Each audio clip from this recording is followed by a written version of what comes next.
ઝાંઝરું આવ્યું. એ તો પોતાના ઉપર જોયું તો એને ખૂબ જ ગમ્યું. એ તો પોતાના પગમાં પહેરીને અને ખન કરવા માંડ્યા. પછી બધા પક્ષીઓને બતાડવા ગયા, જો મારું ઝાંઝર, જો મારું ઝાંઝર, કે બહુ જ સરસ ચકલી બેન. તો એક દિવસ રાજા આવ્યો. ચકલી કે છે બધા પક્ષીઓ મારી તારીફ કરી, હાલ હું રાજા ઘરે જાઉં. રાજાએ મારી તારીફ કરશે તો એ તો રાજા આગળ ગઈ. રાજાને આગળ જઈને કહે છે કે હું તો ઝાંઝરવાળી ચકલી, હું તો ઝાંઝરવાળી ચકલી, આવું ઝાંઝર કોઈ પાસે ના હોય, આવું ઝાંઝર કોઈ પાસે ના હોય. રાજા તો કઈ ધ્યાન દીધું નહીં, પણ ચકલી તો બહુ જ ગુસ્સે થઈ અને એની સામે જઈને કહે છે હું તો ઝાંઝરવાળી ચકલી, હું તો ઝાંઝરવાળી ચકલી, આવું ઝાંઝર કોઈ પાસે ના હોય, આવું ઝાંઝર કોઈ પાસે ના હોય. રાજાએ પાછું કઈ ધ્યાન દીધું નહીં. પછી ચકલી તો એને માથા પર ચડીને બોલવા માંડી, હું તો ઝાંઝરવાળી ચકલી, હું તો ઝાંઝરવાળી ચકલી, આવું ઝાંઝર કોઈ પાસે ના હોય, આવું ઝાંઝર કોઈ પાસે ના હોય. રાજા તો બહુ જ ગુસ્સે થયો. કીધું જાઓ સિપાહીઓ, આ ચકલીનું ઝાંઝર લઈ લ્યો. સિપાહીઓ ઠોક કરીને ચકલીને એના માથામાંથી લઈ રાજાના માથામાંથી લઈ ઝાંઝર તો લઈ લીધું અને ઝાંઝરનો કર્યો ઘા. ચકલી બેન તો રોવા માંડ્યા. ચકલી બેન કહે છે રોવાથી કાંઈ નહીં થાય, મારે એક બુદ્ધિનો ઇસ્તેમાલ કરવો જોશે. એ તો એક સરસ મજાનું ગીત ગાયું. રાજા ભિખારી મારું ઝાંઝર લઈ લીધું, રાજા ભિખારી મારું ઝાંઝર લઈ લીધું. રાજા તો બહુ જ ગુસ્સે થયો અને કીધું જાઓ સિપાહીઓ, આ ચકલીને અમારા દરબારમાં લેતા આવો.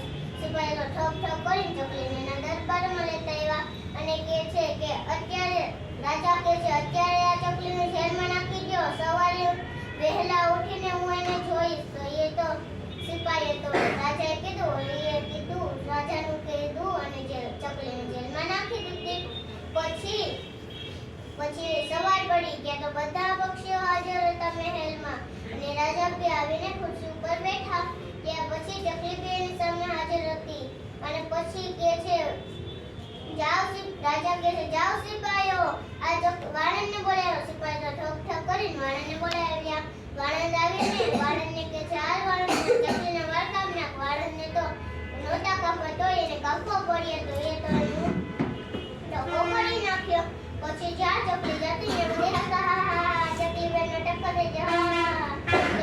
ચકલી તો બહુ જ ગુસ્સે થતી અને બે ત્રણ દિનના માળામાં રહે અને એ કહે છે કે હવે મારે રાજા આને બદલો લેવો છે, હું શું કરું. તો એ તો બે ત્રણ દિનના માળામાં રહે અને સોચ્યું. અને દરરોજ રવિવારે મોટું પહાડ ઉપર મંદિર હતું શિવનાથનું, ત્યાં દર્શન કરવા રાજા જતો. એ વાત ચકલીને ખબર પડી.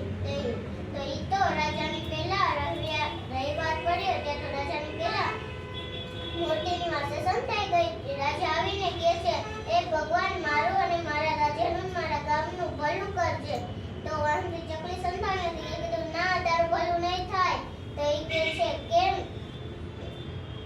ભગવાન મારું કેમ ભલું નહીં થાય. એ કીધું કે અત્યારે હું શું કરું કે તમે મારું ભલું કરશો ભગવાન. એ કીધું અત્યારે ને અત્યારે તું ટકો કરાવ અને મારું પછી ભવન કરાવજે. તો રાજાએ તો એનું કહે છે કે હું તો એક રાજા છું, મારે ટકો કરાવવું પડે નહીં.